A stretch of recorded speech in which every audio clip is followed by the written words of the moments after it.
আসসালামু আলাইকুম প্রিয় শিক্ষার্থীবৃন্দ, আশা করি সকলে খুবই ভালো আছো। ইউকে কোচিং কর্তৃক আয়োজিত নবম দশম শ্রেণী কেমিস্ট্রি বইয়ের চ্যাপ্টার 7 এর ধারাবাহিক পর্বে আর দ্বিতীয় পর্ব সম্পূর্ণ ক্লাসটিতে আমি তোমাদের সাথে আছি জিসান আহমেদ। তাহলে চলো ক্লাসটি শুরু করা যাক। আজকের ক্লাসে আমরা জানবো চাপের প্রভাব সম্পর্কে। এর আগের ক্লাসে আমরা জানছি ল্যাশাতিলের নীতি এবং তাপমাত্রার প্রভাব। আজকে জানবো চাপের প্রভাব। সেই আগের তাপমাত্রার ভিতরে যেরকম দুইটা বিক্রিয়া ছিল, একটা হলো তাপহারী বিক্রিয়া, একটা তাপ উৎপাদী বিক্রিয়া। এখানে পুরো সেম তাপহারী বিক্রিয়া এবং তাপ উৎপাদী বিক্রিয়া আছে। তাপহারী বিক্রিয়ার ভিতরে আমরা যদি এখানে চাপের প্রভাব দেখতে চাই, তাপহারী বিক্রিয়া আমরা আবার মনে করাই দিই একটু। তাপহারী বিক্রিয়ার ক্ষেত্রে ΔH এর মান ঋণাত্মক। কিভাবে বুঝবো? এখানে একটা বিক্রিয়া দেওয়া আছে, এটার ক্ষেত্রে একটু বুঝি। এখানে দেওয়া আছে কি মাইনাস তাপ। মাইনাস তাপ বলতে এখানে বোঝা যায় কিছু একটা তাপ আছে, এটা কত আমরা জানি না, যাক ওটা কোনো দরকার নেই আমাদের। আমি শুধু এই মাইনাস চিহ্ন দ্বারা আমি বুঝতে পারি এটা কত, এটা কি ধরে কি বলে তাপ উৎপাদী নাকি তাপ হারে। ΔH এর মান কি হয়, এখানে যদি মাইনাস থাকে তাহলে কি হবে, প্লাস হবে না? প্লাস তাপ, কিছু একটা তাপ আছে, মানে কত আছে এটা দরকার নেই, আমি এখানে দরকার হলো ধনাত্মক আর ঋণাত্মক। এখানে যদি ΔH এর মান প্লাস আসছে তাহলে আমি বলতে পারি বিক্রিয়াটি তাপ উৎপাদী কি বিক্রিয়া, সরি তাপহারী বিক্রিয়া। কি বলতে পারি? তাপহারী বিক্রিয়া। এখন তাপহারী বিক্রিয়ার ক্ষেত্রে চাপের প্রভাবটা কিরকম হবে? তাপহারী বিক্রিয়ায় চাপ কমালে চাপ কি করতে হবে? চাপ যদি কমাই, যেই দিকে মোল সংখ্যা, এখন এখানে একটা কথা আসছে মোল সংখ্যা, মোল সংখ্যা বেশি। এখন মোল সংখ্যা জিনিসটা কি এখান থেকে বোঝায়, এই যে বিক্রিয়াটা দেওয়া আছে এখানে মোল সংখ্যা বলতে বোঝায় প্রথমে এটা হলো বিক্রিয়ক আর এগুলো হচ্ছে উৎপাদক। এই বিক্রিয়কের ভিতরে কয়টা আছে, কয় মোল আছে? এটা এক আছে না, একটাই আছে না, শুধু একটা মোলই আছে না, একটাই PCl5 আছে না। ওকে, এখানে PCl এটা ভাঙার পর PCl3 হইছে কয় মোল? 1 মোল। এবং ক্লোরিন Cl2 আসছে কয় মোল? 1 মোল। তাহলে এখানে আছে 1 মোল আর এখানে কয় মোল আছে? এখানে যদি বলতে চাই এখানে আছে শুধু 1 আর এখানে আছে 1 + 1 ইকুয়াল টু কত লেখা যায়? 2 মোল। তাহলে এখানে আছে 1 মোল এবং উৎপাদে আছে হলো 2 মোল। এইটাই বলছে যেদিকে মোল সংখ্যা বেশি, এখন মোল সংখ্যা কোন দিকে বেশি, উৎপাদে বেশি না, সেই দিকে যাবে, নরমাল কথা। তাহলে আমি বলতে পারি তাপহারী বিক্রিয়ায় চাপ কমালে, যদি চাপ কমাই যেদিকে মোল সংখ্যা কম, মোল সংখ্যা কোন দিকে কম, কোন দিকে বেশি? ডান দিকে বেশি। উৎপাদের পরিমাণ বেশি, উৎপাদে বেশি, সাম্যাবস্থা সেই দিকে যায়। অর্থাৎ চাপ কমালে বিক্রিয়কের পরিমাণ হ্রাস পায়, বিক্রিয়কের পরিমাণ অবশ্যই হ্রাস পাবে কারণ এদিকে মোল সংখ্যা কম, এবং উৎপাদের পরিমাণ বৃদ্ধি পায়। যেহেতু এখানে হ্রাস পাবে তাহলে অবশ্যই যাবে কোথায়? এটা হ্রাস পেয়ে যে তো যাবে, কিন্তু কোথায় যাবে? উৎপাদে যাবে, শেষ। এর ক্ষেত্রে যদি আমি উল্টাটা বলতাম, মানে এখানে যদি আমি বলতাম যে এটার পরিমাণ বৃদ্ধি করতে বলতাম, তখন কি হবে? এটা পুরো সেম উল্টাটা হয়ে যাবে, এইভাবে হয়ে যাবে। তখন ব্যাখ্যাটা কিভাবে বলতাম? তাপহারী বিক্রিয়ায় চাপ বৃদ্ধি করলে এখানে কি হবে? বৃদ্ধি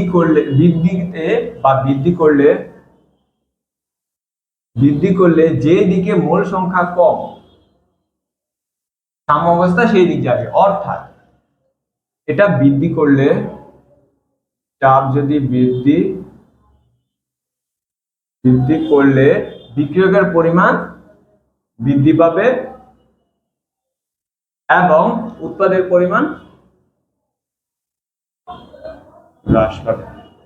আমি আবার বলতেছি, আমি কি করছি এখানে দুইটা জিনিসই একসাথে দেখাচ্ছি। কি কারণে?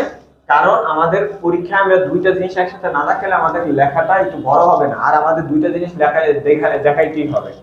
তাপহারী বিক্রিয়া যদি চাপ ফার্স্টে কমাই তাহলে হবে মোল সংখ্যা যেদিকে বেশি সেই দিকে যাবে, আর যদি বৃদ্ধি করে তাপ না কমায় যদি বৃদ্ধি করি তাহলে হবে ডান দিকে যাবে, মানে কমের দিকে, বাম দিকে আসবে।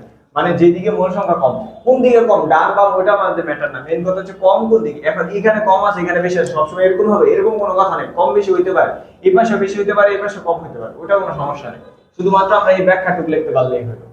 ওকে, সেম ভাবে যদি আমি তাপ উৎপাদী বিক্রিয়ার ক্ষেত্রে বলি, তাপ উৎপাদী বিক্রিয়ার ক্ষেত্রে ΔH এর মান কি হইতে হবে? অবশ্যই ঋণাত্মক হইতে হবে।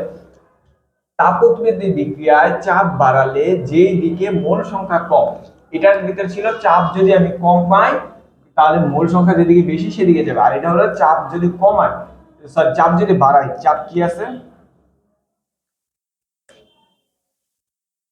চাপ বাড়ালে যেদিকে মোল সংখ্যা কম, যেদিকে মোল সংখ্যা কম সাম্য অবস্থা সেই দিকে যাবে। অর্থাৎ চাপ বাড়ালে বিক্রিয়ক সমূহ উৎপাদের দিকে যাবে, উৎপাদের এই পাশে উৎপাদ, তাই বিক্রিয়ক সমূহ হ্রাস পায় এবং উৎপাদের পরিমাণ বৃদ্ধি পায়।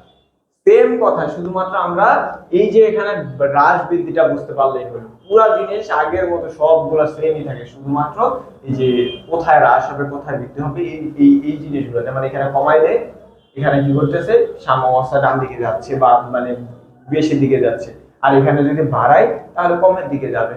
সেম ভাবে যদি এটা উল্টাটা লিখে দিই, এখানে যদি হ্রাস করতাম,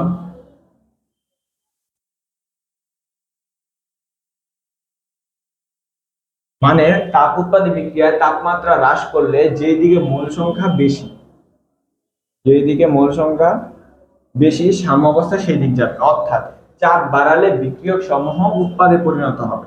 এখানে হবে উৎপাদ সমূহ,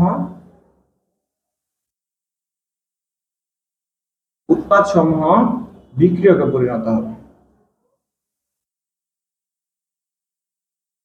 বিক্রিয়কে পরিণত হবে। তাই বলা যায় বিক্রিয়ক, এখানে তো যেহেতু উল্টাটা লিখতেছি তাহলে এখানে শুধু কি দিব, হ্রাসের জায়গায় বৃদ্ধি দিব, বৃদ্ধি পায় এবং উৎপাদের পরিমাণ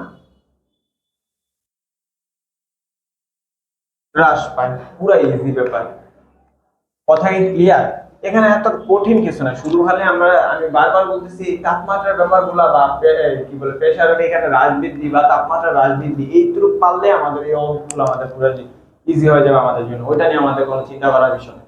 কিন্তু এই চাপের ভিতরে না আরেকটা লাস্টের জিনিস আছে, এখানে তো বললাম একবার বাড়াইছে একবার কমাইছে, এর উপরে দুটো স্টেপ করে রাখবো। কিন্তু যদি এখানে মোল সংখ্যা আছে 1, এখানে কত আছে, এখানে আছে টোটাল 2, এরকম না হয়ে যদি দুই পাশে মোল সংখ্যা সেম থাকতো, মানে এই পাশেও 2টা আছে, মানে বিক্রিয়কের ভিতরে 2 উৎপাদের ভিতরে 2, মানে আমি বুঝাচ্ছি, যদি এখানে মোল সংখ্যা 2 থাকলো এবং এখানে তো 2 আছে, এভাবে যদি 2 হইতো তাহলে চাপের কোনো প্রভাব নেই। যে সাম্যাবস্থায়, মানে যে বিক্রিয়া যখন সাম্যাবস্থা থাকবে তখন দুই পাশে যদি মোল সংখ্যা সেম থাকে তাহলে সেটার কোনো কি নেই, চাপের কোনো প্রভাব নেই। কথা ক্লিয়ার? আমি আবার বলতেছি, কোন সাম্যাবস্থা যখন কোনো বিক্রিয়া করব, করার পর যখন সাম্যাবস্থা ব্যালেন্স করব, ব্যালেন্স করার পর দেখব দুই পাশে যদি মোল সংখ্যা সমান থাকে মানে ইকুয়াল থাকে তাহলে ওইটার কোনো চাপের প্রভাব নেই। কথা ক্লিয়ার? ওকে।